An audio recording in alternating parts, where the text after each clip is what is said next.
Welcome to the Bare Metal Cyber CRISC Prepcast. This series helps you prepare for the exam with focused explanations and practical context. CRISC is only a theory until Domain 3 begins. This is the moment in the CRISC lifecycle where decisions become actions. Domain 3 moves us from knowing what the risks are to choosing what to do about them. It activates treatment plans, assigns owners, engages the governance framework, and translates all of the assessments and prioritizations from Domain 2 into structured, monitored execution. Risk does not resolve itself. It must be addressed by selecting a response, implementing that response, and making sure it works. Domain 3 connects the identification and analysis phases of risk with the actual operational and governance activities that bring mitigation, escalation, or acceptance to life. It also links directly to Domain 4, where controls are monitored and performance is tracked. On the exam, Domain 3 scenarios frequently represent decision points. You will be asked to recommend a response, justify an assignment, or improve an implementation. Always ask yourself, has risk been understood, documented, treated, and tracked? That is the journey this domain represents. There are 4 main options for responding to risk, and each one requires a different mindset and structure. First is to avoid the risk, which means eliminating the activity altogether. This might mean canceling a product launch, shutting down a high-risk system, or redesigning a process. Avoidance is definitive and typically used when the exposure is beyond tolerance and mitigation is impractical. Second is mitigation, which involves reducing the likelihood or impact of the risk through controls. This might involve encryption, training, access restrictions, or process redesign. Mitigation is the most common response because it allows the organization to continue the activity while controlling exposure. Third is transferring the risk, shifting the financial or operational responsibility to another party. This could be done through insurance, outsourcing, or service-level agreements with liability clauses. Transfer doesn't eliminate the risk, but it changes who is responsible for managing or absorbing the impact. Fourth is acceptance, which means acknowledging the risk and deciding to tolerate it within defined governance limits.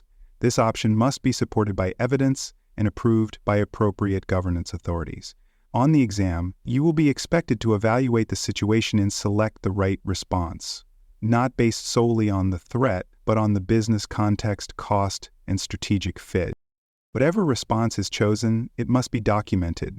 Risk response documentation is not just an administrative task, it's a governance requirement. All treatment decisions must be recorded in the risk register, in treatment plans, or in supporting documentation used by the risk governance team. The documentation must include the rationale for the chosen response, the expected residual risk level, a timeline for implementation, and the individuals or teams responsible. If the risk is being accepted, formal approval is mandatory. Accepted risks, without proper review, create audit exposure and compliance gaps. On the CRISC exam, look for phrases like, "the risk was accepted but not reviewed," or "there was no treatment status update." These indicate governance breakdowns. The best response in these cases restores traceability, ensures accountability, and provides evidence of oversight. A risk response that isn't documented can't be managed. For more cyber-related content and books, please check out cyberauthor.me. Also, there are other podcasts on cybersecurity and more at baremetalcyber.com. Assigning the right ownership is one of the most operationally critical decisions in risk treatment. There are 2 core roles to assign: the risk owner and the control owner. The risk owner is accountable for the risk.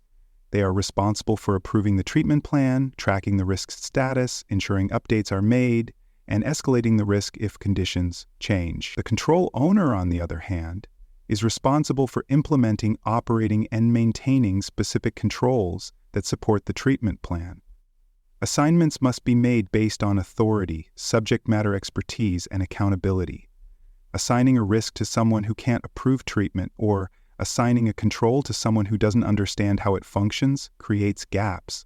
These gaps delay response, dilute accountability, and increase exposure. On the exam, many distractor answers will involve assigning responsibility to someone without the right authority or capability. Choose answers that reinforce role clarity, structural alignment, and execution capacity.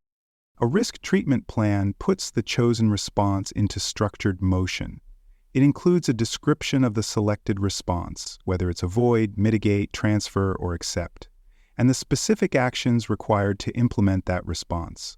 The plan also outlines implementation milestones, expected completion dates, cost-benefit justification, risk metrics to monitor, and the expected residual risk level after the response is complete. A good treatment plan connects governance intent to operational execution. It aligns with organizational strategy, compliance requirements, and capacity constraints. It shows how the proposed actions support tolerance thresholds and reduce exposure. On the exam, treatment plan flaws are a common theme. You may be asked to identify missing elements or recommend improvements. The correct answer will address gaps in structure, clarity, or alignment with risk severity. A treatment plan that cannot be tracked or tested is not complete. Third-party risk response is a growing area of emphasis. CRISC professionals must understand that vendor and partner relationships come with their own risks. These must be evaluated both during onboarding and throughout the relationship lifecycle. Contracts must include language about service-level expectations, control responsibilities, liability clauses, audit rights, and termination condition. Importantly, outsourcing a process or system does not mean transferring responsibility. The organization remains accountable for its data, processes, and regulatory obligations, even if the day-to-day work is performed by a vendor. That's why critical suppliers must be continuously monitored for performance, incidents, and control failures. On the exam, you will encounter scenarios involving cloud providers, third-party software, or outsourced operations. Look for answers that balance vendor autonomy with retained accountability. The best answers reflect due diligence, documented expectations, and ongoing review, not blind trust. Risk response is only as effective as the reporting that supports it. Decision-makers need structured, timely, and business-relevant updates about where risk treatment stands. Reporting should be tailored to the audience. Tactical reports for operational teams should include specific control updates, timelines, and outstanding tasks. Strategic reports for executives and boards should summarize top risks, residual exposure trends, control effectiveness, and alignment with business objectives. Formats may include dashboards, heat maps, scorecards, or written narratives. Reporting must show change over time, not just status at a moment. Transparency in reporting enables action. Opaque, delayed, or generic reports create ethical and operational risk. On the exam, expect questions with phrases like reports lacked clarity or leaders were unaware of risk shifts. The best answers restore structured reporting, align format to audience, and reinforce timeliness. To support that reporting, CRISC professionals rely on 3 essential metrics: key risk indicators, key control indicators, and key performance indicators. KRIs serve as early warning signals, showing that risk conditions are worsening or thresholds are being approached. KCIs show whether controls are operating effectively, being reviewed, and producing the desired effect. KPIs track process health, for example, service uptime, control review cycle completion, or mean time to respond. These metrics must be linked to risk tolerance thresholds. On the exam, you may be asked to select the right metric to inform a decision. Match the metric to the audience and the need. KRIs support high-level decisions. KCIs support assurance and testing. KPIs support operations. The right metric leads to the right action. After a response is implemented, validation must follow. It is not enough to assume that the response worked. It must be confirmed. Were the actions taken? Were they completed on time? Were they effective? The only way to answer those questions is through reassessment.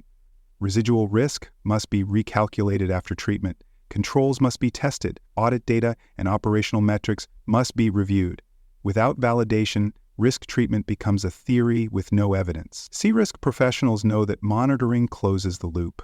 It transforms action into accountability. On the exam, you may see scenarios where residual risk stayed high despite treatment. Choose answers that reintegrate analysis, test control performance, or initiate governance review.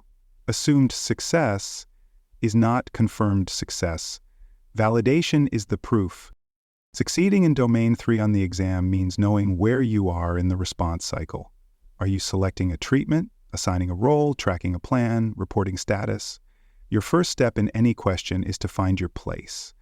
Then eliminate answers that ignore governance, skip documentation, or misassign ownership. Be especially wary of answers that use acceptance casually. Acceptance must be formal, documented, and reviewed. It is never a shortcut. The best responses in Domain 3 align treatment with risk severity, business value, tolerance limits, and governance rules. Domain 3 is not about controlling everything. It's about choosing the right response and proving it worked. Thanks for joining us for this episode of the Bare Metal Cyber CRS Prepcast. For more episodes, tools, and study support, visit us at baremetalcyber.com.